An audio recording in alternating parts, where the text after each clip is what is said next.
Itong aking papaya, nung ganito nakataas ay aking pinutol para sumuloy. Pag sumuloy siya ng 4 at talagang lahat naman ay may bunga.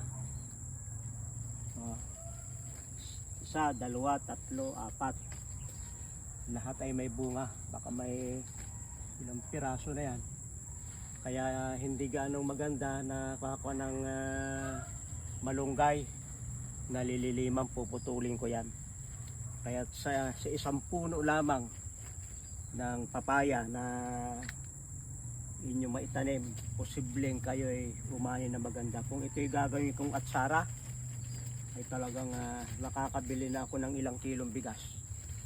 Pupud ko rin yan at gagawin atsara, hindi lang 1,000 yan. Ito naman ay hindi ito yung first hand na binhi, ito yung second hand generation ng hybrid.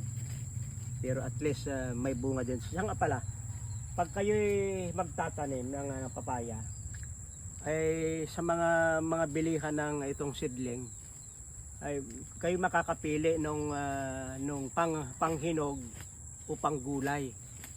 Itong variety ito ay panggulay. Ito yung mga mabilis bilhin sa palengke sapagkat isang piraso ay wala pang 1 kilo o di kaya 1 kilo. Ay yung malalaki nagli 5 kilo kaya mahirap bilhin na pangtinula. Ito yung pangtinula, ito yung panggulay. At mayroon namang malalaking variety na talagang para pahinugin. Kaya maraming salamat sa inyong pagsubaybay sa Natural Builders, si Pastor Vito.